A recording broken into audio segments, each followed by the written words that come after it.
കുറേയേറെ പ്രവർത്തകർ ഇവിടേക്ക് എത്തുന്നു. പാലക്കാട് നിന്നും ഇടുക്കിയിൽ നിന്നും സംസ്ഥാനത്തിൻ്റെ വിവിധ ഭാഗങ്ങളിൽ നിന്നൊക്കെ തന്നെ ഒട്ടേറെ ആൾക്കാർ ഇവിടേക്ക് എത്തി തങ്ങളുടെ പ്രിയ സഖാവിന് അന്തിമ ഉപചാരം അർപ്പിക്കാൻ വേണ്ടി എത്തിയിരിക്കുകയാണ്. അവർക്ക് ഇന്നലെ രാത്രിയിൽ അവർ ഉറങ്ങിയിട്ടുണ്ടാവില്ല. കാര്യം അവരുടെ അവരുടെ മനസ്സിലുള്ളത് ബി എസ് എന്ന് പറയുന്ന രണ്ട് വാക്കാണ്. ബി എസ് എന്ന് പറയുന്ന പോരാട്ടവീര്യമാണ്. ആ പോരാട്ടവീര്യത്തെ അവസാനമായി ഒരു നോക്ക് കാണാൻ. കാര്യം 103 വയസ്സായി. ഇത്രയും പ്രായത്തിൻ്റെ അവസ്ഥകൾ ഉണ്ടായ സമയത്തും 85 വർഷക്കാലം ജനങ്ങൾക്കിടയിൽ ജനകീയനായി നിന്ന ഒരു ജനനേതാവ്, അങ്ങനെ ഒരു ജനനേതാവിനെ നമുക്ക് കാണാൻ സാധിക്കില്ല. കാര്യം ഏറ്റവും പ്രായം കൂടിയ മുഖ്യമന്ത്രി 84ാമത്തെ വയസ്സിൽ അദ്ദേഹം മുഖ്യമന്ത്രിയാകുന്നു.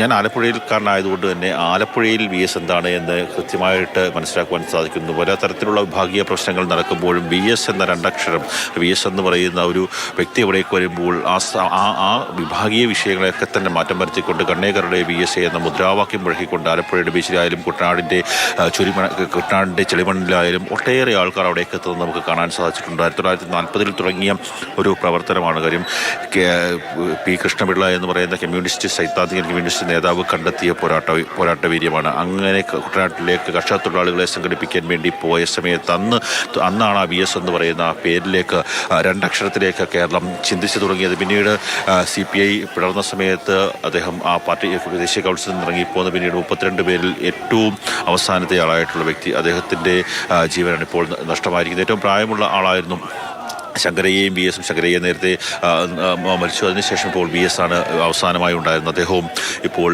ഈ ലോകത്ത് നിന്ന് വിട പറഞ്ഞിരിക്കുന്നു. ഓരോ പ്രവർത്തകരും ഇവിടേക്ക് എത്തുന്നുണ്ട്, ഓരോ നേതാക്കന്മാരും ഒക്കെ തന്നെ എത്തുന്നുണ്ട്. നേരത്തെ മോദി സൂചിപ്പിച്ചതുപോലെ പലപ്പോഴും സ്ത്രീകളുടെ വിഷയങ്ങൾ മുഖ്യമന്ത്രിയായിരിക്കുമ്പോൾ അദ്ദേഹം പറഞ്ഞ ഒരു കാര്യമുണ്ട്, സ്ത്രീ പീഡകരെ കയ്യാമം വെച്ച് തുറങ്കലിലാക്കുമെന്ന് അദ്ദേഹം പറയുകയുണ്ടായി. അങ്ങനെയൊക്കെയുള്ള ഒരു നേതാവാണ്. കാര്യം സ്ത്രീ വിഷയത്തിലായാലും നഴ്സുമാരുടെ സമരത്തിലായാലും കർഷകരുടെയും സാധാരണ കയർ തൊഴിലാളികളുടെയും ആലപ്പുഴ എന്ന് പറയുമ്പോൾ അമ്പലപ്പുഴ, ചേർത്തല തുടങ്ങിയ പ്രദേശങ്ങളൊക്കെ തന്നെ കയർ തൊഴിലാളി മേഖലയാണ്. ആ പ്രദേശങ്ങളിലൊക്കെയുള്ള ആൾക്കാരെ സംഘടിപ്പിക്കുക. പണ്ടുകാലത്ത് അസംഘടിതരായിരുന്ന കർഷക തൊഴിലാളികളെ സംഘടിപ്പിച്ച് കർഷക തൊഴിലാളികൾക്കും ജീവിക്കാനുള്ളൊരു അവസരമുണ്ട് എന്ന് പറഞ്ഞ് ഏത് രീതിയിൽ ചോദിച്ചു കൂലി വാങ്ങിക്കണമെന്ന് അവരെ പഠിപ്പിച്ച കുട്ടനാട്ടിലെ മണ്ണിൽ പ്രവർത്തകർക്ക് ആദർശങ്ങളും പാർട്ടി ആശയങ്ങളും സന്ദേശങ്ങളും പകർന്നു കൊടുക്കാൻ പാർട്ടി ചുമതലപ്പെടുത്തിയ ഒരാൾ കൂടിയായിരുന്നു വി എസ്. അത്തരത്തിൽ വലിയ പ്രവർത്തനം ആലപ്പുഴയിലെ ജനങ്ങൾക്കിടയിൽ നടത്തിയിട്ടുണ്ട്. കണ്ണീരണിഞ്ഞുകൊണ്ട് ഹൃദയവേദനയോടെ ആലപ്പുഴക്കാരൊക്കെ ഒഴുകിയെത്തുന്നു എങ്കിൽ അതിനു പിന്നിൽ വി എസ് എന്ന പാർട്ടി പ്രവർത്തകന്റെ, കമ്മ്യൂണിസ്റ്റുകാരന്റെ പ്രവർത്തനങ്ങൾ അത് എടുത്തു പറയേണ്ടതാണ്.